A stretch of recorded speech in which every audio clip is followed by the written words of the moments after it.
Allan, thank you for coming this far. Oh, Dane, it's a real pleasure. And you're particularly important to this cause because of your background, your credentials.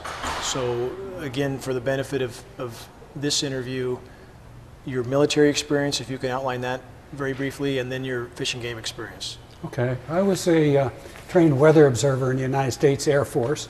I did a full 4 years of service, and mostly cloud identification as an observer. And after I got out of the service, I went back to school. I was going to take meteorology to go into that and hit a biology class. And so that took me up to Humboldt State, where I got a degree in wildlife management. And after I got my degree, I got hired by the California Department of Fish and Game in those days.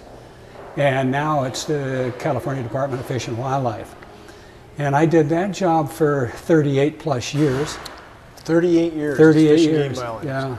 So your credentials are particularly appropriate to address the geoengineering issue because, one, you have this meteorological background, so you recognize what we see in the sky as anything but natural, correct? Oh, yeah. And then you see firsthand the cataclysm that's occurring on the ground, correct? Yeah, I found it an interesting combination.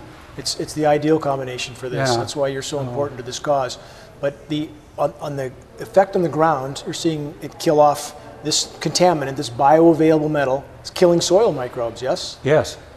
And so, and when soil microbes are taken out of the ecosystem, then negative elements ensue, correct? Fungal elements. Well, and so when you change your microbial composition, you change all the other species up the food chain that acted and relied on them. A bottom up and so equation. it's a bottom up, and so you've changed the entire ecosystem doing that. If other microbes invade, which they could, because I don't know the full range of microbes and which ones are, well, some of them actually eat aluminum, so those might increase. But that's something that might be one way to mitigate our situation. I know that there's some that I think you've worked on that actually can perhaps be of benefit to us in getting this metal out of the soils as well, I think, right? Oh yeah, you're right. So. The microbial toolkit is so big, we have microbes that'll do everything. They'll eat everything, including nuclear radiation. But we need to stop this ongoing contamination in order to really start to be able to mitigate, correct? So if this, as we see the beneficial microbes toxified, poisoned, if you will, and we see fungal elements ensue. In fact, the species extinction rate right now being 200 plus a day of plant and animal, statistically 70 to 80% of that is fungally related. So this would correlate, yes, if we know we have this bioavailable metal killing the beneficial microbes. Absolutely. And in the last, say, decade and a half, given the overall ecosystem health on a scale of 1 to 10, what would you say the decline would be in, say, the last decade and a half, 15 years? I think we're pretty much up to an 8 in overall impact, and which is cataclysmic, and that amount of time is cataclysmic. It's cataclysmic. So, and now it's taken this long for someone with your credentials, your background, former military meteorologist, 38-year fish and game biologist. It's taken how long before people really start to listen to what you're saying, an expert? Because a lot of people don't have your courage, frankly, and this is why I hold you in such high regard. So many people that have your background don't want to be bothered. They don't want to be seen as standing up for this kind of a cause. Maybe they're afraid it'll affect their retirement or whatever they fear. But you've shown tremendous courage, for which I salute you. Any colleagues, any former work friends that have shown any interest in speaking out on this issue? Very few, very few. I was hoping that a whole lot more folks would come out with what's really going on and what they're seeing. You know, it took a while to sort through all of the information about what's really going on. When I first started seeing the chemtrails, I just saw jet clouds being made. They weren't contrails, so it was obvious to me that they weren't contrails. You recognize it immediately? Oh, immediately. I go, well, what the hell's going on? Yeah.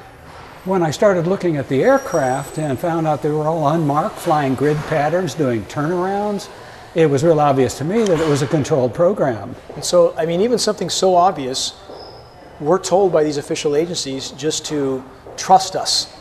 Don't rely on your sense of reason. Don't rely on what you can see with your own eyes. Trust us. There's nothing going on. Most of these people report upstream. Yeah. You have supervisors, Exactly. you report to supervisors, they can ignore you, or in fact, I don't know of any that carried anything I said further up the line. Yeah, it stops. And even with the boss. Because when my immediate supervisor didn't respond, I went higher. And in fact, I went to see the congressional folks to see what was going on. Somebody had to know, because I'm seeing aircraft flying through both civilian and military airspace. They have to be either military or military contractors or Yes. some sort of arrangement. So, and no, they didn't know anything. And I found out later, well, yes, they did, because most of them sat in on Kucinich's Space Act meetings. They knew about it, and they knew that chemtrails and HAARP combination were weather modifiers. So they had to put some kind of 2 and 2 together. But they weren't willing to carry this out in the open at all. Nobody that I know of was willing to carry it. So it's up to us citizen scientists and publics to do something about it. And this is where I spoke to a fish and game biologist that's currently employed 2 weeks ago, and she made it clear that anytime she tries to shine any light on this contamination issue, the hammer gets lowered on her immediately.